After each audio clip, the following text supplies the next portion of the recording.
The coronavirus seems to be sparing nobody.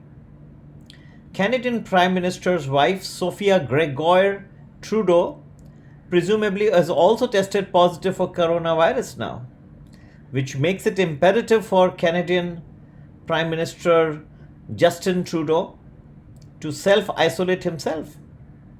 Seems to be quite a difficult task for those leading the countries, and they themselves getting exposed to coronavirus.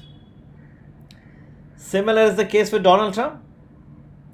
He seems to be now very much concerned about having been exposed to a person who is himself now tested positive for coronavirus.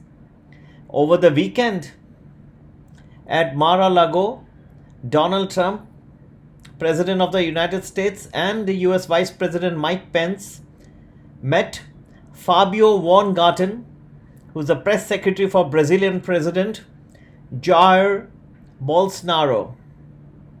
Jair Bolsonaro is the president, and he had sent his press secretary. However, exposure to the press secretary is turning to be a very difficult task for President Trump now, as the press secretary has tested positive, and therefore there are now questions that President Trump may have himself been exposed to a coronavirus patient and therefore should self-isolate himself. He seems to be quite concerned, and it is quite likely that a coronavirus test may be conducted on the president himself. So more and more cases are being seen across the world, and people are quite jittery.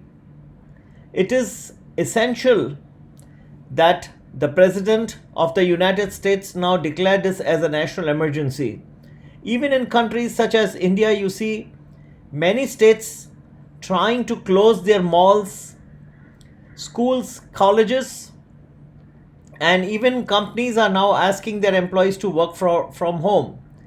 The states that have been doing this in India include Maharashtra, Delhi, and Uttar Pradesh. It may be also possible that Prime Minister Narendra Modi may declare a health emergency for the country. President Trump should definitely call this as a national emergency, as the cases of coronavirus seem to be spreading across the United States of America. Closing the borders to people from Europe has been a wise step, I believe. The way that you tackle such an emergency situation is you reduce the pressure on the healthcare system of the United States. President Trump has done the right thing by restricting people from Europe. And however, I do not understand the logic as to why allow from United Kingdom then. It was wise on his part some time back to restrict people from China. However, many people are testing positive for coronavirus in different parts of United States, and probably the president needs to take more active steps. He was in a self-denial mode for quite some time, and finally it has dawned on him that this is indeed a national emergency. But he has still not gone to that extent as to declare it so. World stock markets have been on a great downturn. Yesterday, Dow Jones faced one of its worst days in history, probably worst next only to the 1987 crash. Still, optimist analysts, commentators, experts are saying this is a great time to invest for the long term. My advice to the investors is do not get carried away by such silly advice. The case of coronavirus is still spreading, and every 6 days you're seeing doubling the number of cases in the United States, and this may go and assume an exponential proportion. It would be foolhardy to go and start building a new portfolio at this stage. You may see some pockets of green. For example, in Asia, many were locked in the lower circuit in the early stages of morning. However, within an hour, you found that many started rallying. They not only recovered their loss, but ended up substantially in the green. That is quite possible.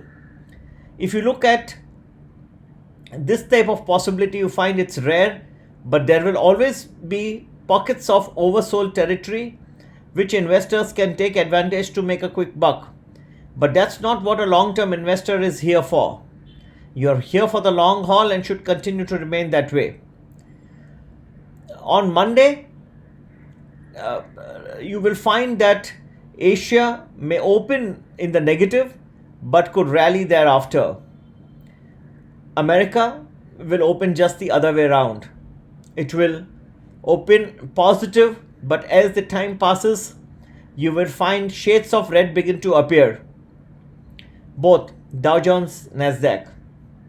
S&P 500 has opened, or rather the futures, S&P futures were halted for trading as the open gap up at 5% upper circuit, to the extent that the stock S&P futures had to be stopped for trading, and trading activity was restricted to the normal trading once Dow Jones began trading. I believe personally that, however, although you saw the S&P futures showing a 5% rise, and after such a steep fall yesterday, you are bound to see some upward moment, but I think this is going to fizzle out within an hour of trading. And you can watch, after an hour of trading, you can see the market start turning downward once again. This, I think, is going to be also a negative evening, not only for United States, but also for the other stock markets which are open at this point of time. Dow Jones, do not get carried away, open strongly.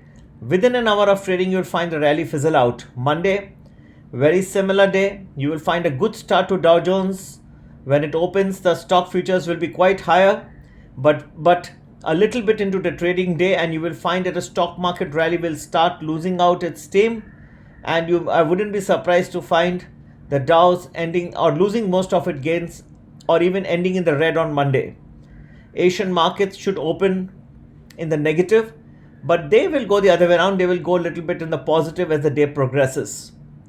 So take all these things into consideration, and it is better to err on the side of prudence than to err on the side of aggressiveness. This is not the time to build a new portfolio or long-term portfolio. You may err so badly that I think the bottom is still a long way from here. This is therefore a time to exercise great caution, be prepared, and try to exercise maximum restraint and get prepared both economically and medically. Stock up on things, but do not go out of the way. Do not get paranoid. At the same time, you need to stock up on sanitizers, on various medicines which may be in short supply. There are people who are trying to understand why people stock up so much more, because they are losing control over themselves, and psychologists believe that by trying to stock up on things, they're trying to get back control over the things which they are losing control over. In any event, as it is said in spirituality, there's only that much a human being can control. Most of it remains in the hands of the Almighty. So take that into consideration, but do bear my warnings about the trading session on the Dow Jones and NASDAQ today, and also on Monday. Happy investing. Take care. Bye-bye.